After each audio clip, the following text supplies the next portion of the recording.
What's up everyone, it's this guy. Today we'll be changing the oil on my wife's 2018 Rav4. This video is specific to 2017 and 2018 models only.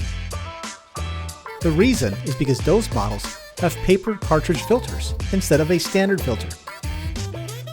Starting in 2019, they transitioned to a normal human filter. Other than that, everything else is exactly the same.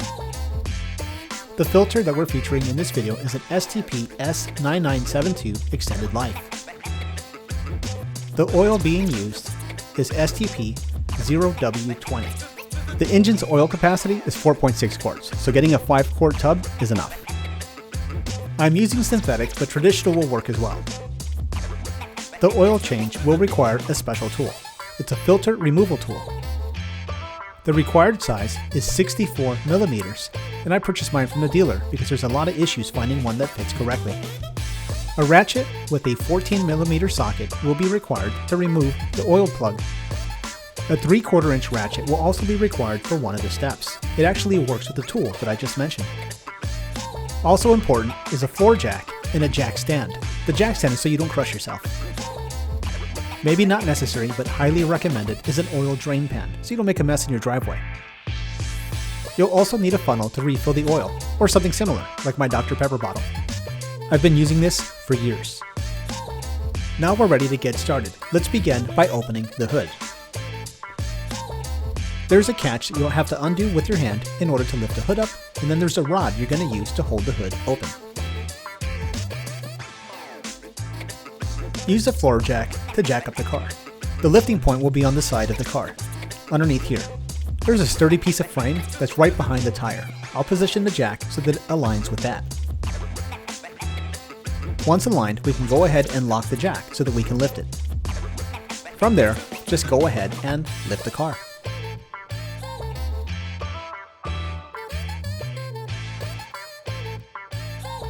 A jack stand will now be placed beneath the frame. I usually put it here next to the suspension, and then I extend it up. This is just to prevent the jack from failing and the car crushing you.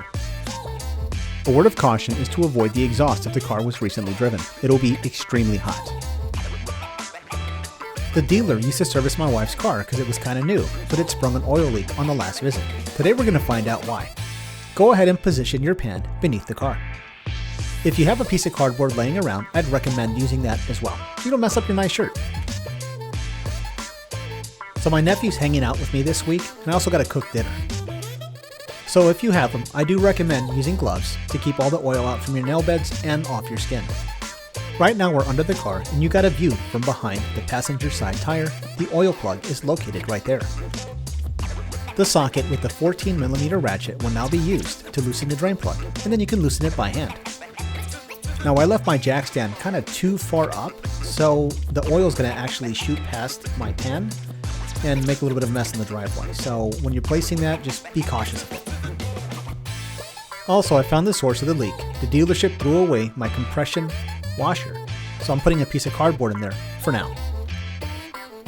Now this may be nonsense, but when the engine is draining, I like to take off the lid from the oil cap, and I also like to pull out the dipstick. I think it helps it drain faster. After about 5 minutes or so, the engine should be pretty much drained. The oil plug can then be replaced. It's a good idea to wipe down the oil pan around the area to make sure it doesn't drip. The ratchet can then be used to fully tighten the oil plug. Now you don't want to go extremely tight here, but you want to make sure that it's pretty snug. The next step is going to require the tip of a 1/2 inch ratchet, this squirt piece right here. It's going to fit into the opening that's on the bottom. You're going to insert it into the opening on the bottom of the filter housing. It's this little disc down here, and then go ahead and loosen it. Position the oil pan beneath it because when you take the disc off, it will leak a little bit of oil.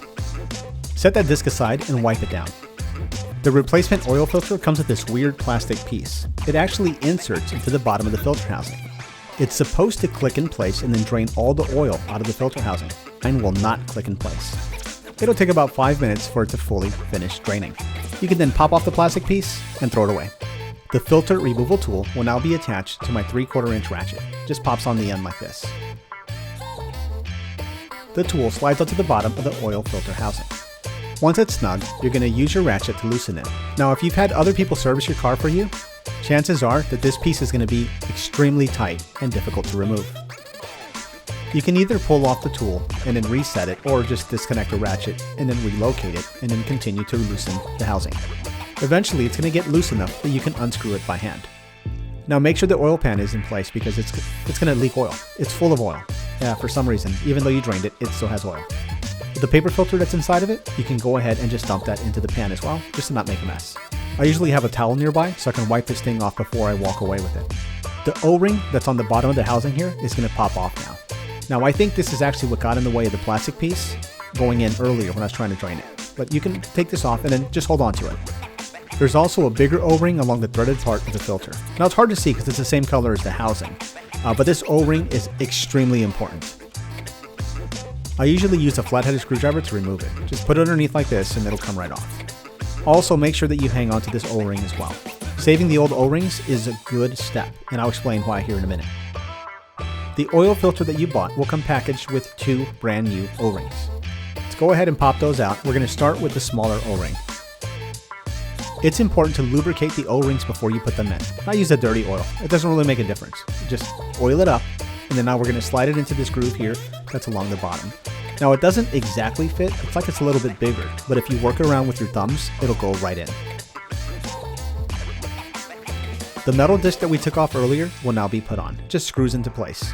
Now you're going to tighten it by hand first, and then you're going to insert that ratchet, the 1/2-inch ratchet, and you're going to fully tighten it.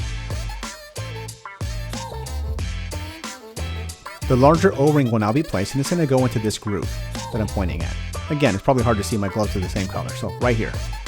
That little groove there, not all the way down, right in that groove is where you're going to place it. And like before, we want to make sure that the O-ring is lubricated, so we'll give it a little dip in a dirty oil. Again, it doesn't make a difference. You can use clean oil if you want. This is here, it's easy for me to use. The O-ring will then be placed. I just hold it with one thumb on one side and then just kind of work it around. It's not really a trick to it, it just takes a minute. Okay, so once you got it on, now you're just going to go ahead and use your thumbs to roll it in position. And again, this is where it goes. Not on the bottom, or it's going to leak everywhere. Right in the middle. Last but not least, we can now install the paper filter. Now there's writing on one side and it's blank on the other. It doesn't matter which way it goes. I prefer to always put them with the writing facing up. I don't know why. It doesn't make a difference. Not like anybody's going to read it, right? But you're going to tuck it in and it's going to go just like this. Let me interrupt real quick. Let's do something called to fill or not to fill. Growing up, I was always taught that you should fill the oil filter with oil before you replace it. However, having done a bunch of oil change videos on YouTube, lots of people hate on me because of that. They're like, it's not necessary. It fills anyways when you fill the engine. Toyotas are a little different though. But anyways, I'm not going to fill it. But there's a debate.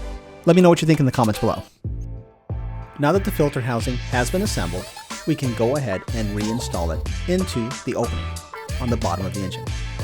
Just screw it in by hand, and for some reason it always wants a cross thread, so be patient with it and make sure that it catches. It should thread smoothly by hand.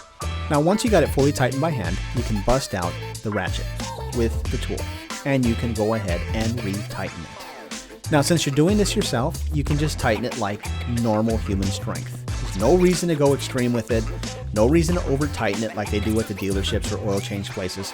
Just snug, it's good enough. So at this point, everything that we're doing under the car is done. So let's go ahead and pull the jack stand out. We don't need it anymore. Actually, you should probably pull the oil thing out first, then the jack stand, just to play it safe. But take out the oil drain pan, do it slowly so it doesn't spill oil everywhere. Then you can go ahead and lower the car. Make sure you put the jack away really quick before your wife gets mad at you for leaving it out. Now it's time to bust out that Dr. Pepper funnel that you made, that you've been using for like 8 years now. Now, some people say they don't need a funnel, but honestly, the alternator is there, the belts are there, there's a lot of other things like the exhaust manifold. If you spill oil all over your engine, it's going to smoke, and your belts are going to squeak, and your alternator might burn out, so use a funnel. The engine is now ready to be filled with oil.